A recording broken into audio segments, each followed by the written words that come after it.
Friends எல்லாரும் எப்படி இருக்கீங்க? வெல்கம் டு மா ஜீனா குக்ஸ் சேனல். இன்னைக்கு நம்ம வெயிட் லாஸ் பண்ணுற ஃப்ரெண்ட்ஸுங்களுக்கு அது மட்டும் இல்லைங்க, எப்போ பார்த்தாலும் இட்லி தோசை ஒரே மாதிரி சாப்பிட்டு சாப்பிட்டு போர் ஆகிற நமக்கு வித்தியாசமாக ஏதாவது செஞ்சு சாப்பிடணும், அதுவும் ஹெல்த்தியாக ஏதாவது செஞ்சு சாப்பிடணும்னு சொன்னால் இது மாதிரி கண்டிப்பாக செய்யுங்க. ஒரு கப்பு ஓட்ஸை மட்டும் ஒரு 2-3 நிமிஷத்துக்கு நல்லா வறுத்து எடுத்து ஓரமாக எடுத்து வச்சுக்கலாம். அதோட மிக்சி ஜாரில் போட்டுக்கலாம்.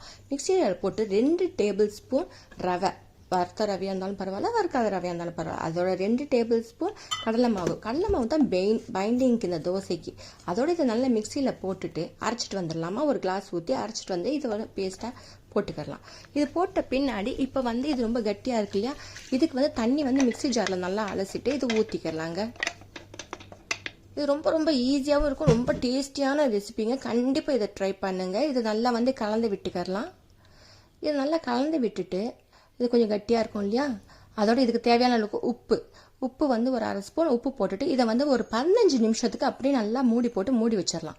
அதோட நம்ம வீட்டில் என்ன காய்கறி இருக்குது, கேரட் இருக்குது, அதோட வெங்காயம், கேரட்டு, கேப்சிகம், என்ன காயாக இருந்தாலும் குட்டி குட்டியாக நறுக்கி போட்டுக்கோங்க. நான் இன்னைக்கு கேரட்டு, வெங்காயம், குடமிளகா கொஞ்சோண்டு, அதோட கொத்தமல்லி இலை, இஞ்சி வந்து ஒரு சின்ன சைஸ் இஞ்சி, ஒரு பச்சை மிளகா, இதே வந்து நல்லா வந்து கிரைண்ட் பண்ணி போட்டுக்கிட்டேன். அதோட இதெல்லாம் நல்லா மிக்ஸ் பண்ணி விட்டுக்கலாம்.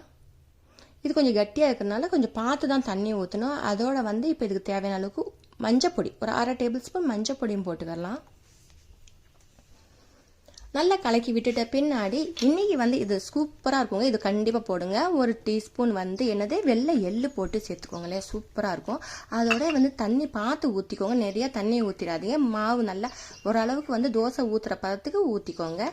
அதோட கல் நல்லா சூடு பண்ணிக்கிறலாம். கல்லை சூடு பண்ணிட்ட பின்னாடி இதை ஒரு புளிக்கரண்டி எடுத்து அப்படியே தேய்ச்சிக்கிறலாங்க. இது ரொம்ப முருகலாலாம் வராது, கொஞ்சம் இதாக தான் வரும். ஆனால் ரொம்ப ரொம்ப சாப்பிட ரொம்ப சாஃப்டாகவும் ரொம்ப டேஸ்டியாகவும் இருக்கும். லைட்டாக எண்ணெய் ஊற்றி நடுவில் இப்படி பண்ணிக்கோங்க, ஓட்டை மாதிரி போட்டுக்கோங்க. அப்போ தான் உள்ளக்கெல்லாம் சீக்கிரமாகவே நல்லா குக் ஆகணும் இல்லையா. நம்ம கடலை மாவு, ரவெல்லாம் போட்டிருக்கோம். அதோட இந்த சைடு நல்லா போட்டு குக் பண்ணிக்கலாம். சீக்கிரமாகவும் ரெடி ஆயிருங்க, ரொம்ப ரொம்ப டேஸ்டியாகவும் இருக்கும். இது கண்டிப்பாக இதே மாதிரி ரெசிபி ட்ரை பண்ணுங்கள். வீட்டில் உள்ளவங்களுக்கு எல்லாத்துக்குமே செஞ்சு கொடுங்க, பெரியவங்களுக்கெல்லாம் செஞ்சு கொடுங்க. அவங்க ரொம்ப விரும்பி சாப்பிடுவாங்க. ஏன்னா எப்போவுமே ஓட்ஸை வந்து நம்ம பாலில் கலந்து கொடுப்போம், அது மாதிரி தானே எப்போ பார்த்தாலும் ஒரே மணிக்கு சாப்பிட்டு போர் அடிச்சிடும். அது மாதிரி இது மாதிரி செஞ்சு கொடுங்களேன், ரொம்ப ரொம்ப டேஸ்டியாக இருக்கும்.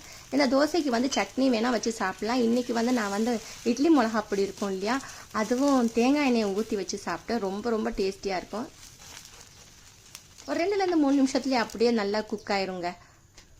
இந்த ஒன்றொன்று ஊற்றி காட்டுறேன். அதே மாதிரி நல்லா மிக்ஸ் பண்ணி விட்டுக்கோங்க, கீழே இருந்து மேலே அப்படியே. ஏன்னா ரவை கடலை மாவுலாம் போட்டுக்கிறதுனால பார்த்து ஊற்றிக்கோங்க.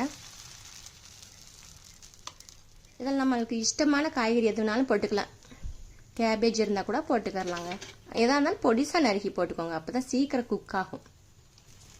இப்படி ஓட்டை போட்டு இப்படி எண்ணெய் ஊற்றி சுட்டு எடுத்துக்கலாம்.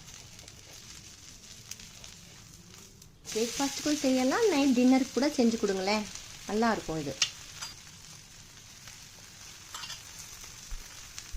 இது நல்லா வந்து ரெண்டு சைடு வந்து நல்லா குக் ஆகிட்ட பின்னாடி நல்லா கலர் அப்படியே சேஞ்ச் ஆகும். நமக்கே தெரியும் கலர் சேஞ்ச் ஆகிறது அப்படியே. ரொம்ப டேஸ்டியான ஓட்ஸ் தோசை ரெடி ஆகிடுச்சுங்க. இதே மாதிரி நீங்களும் வீட்டில் செஞ்சு கொடுத்து என்ஜாய் பண்ணுங்கள். இந்த வீடியோ பிடிச்சிச்சுன்னா நம்ம சப்ஸ்கிரைப் பண்ணாத ஃப்ரெண்ட்ஸ் சப்ஸ்கிரைப் பண்ணி வச்சுக்கோங்க. லைக் பண்ணுங்கள், ஷேர் பண்ணுங்கள், கமெண்ட் பண்ண மறக்காதீங்க. தேங்க்ஸ் ஃபார் வாட்சிங் and take care. Tata, bye bye.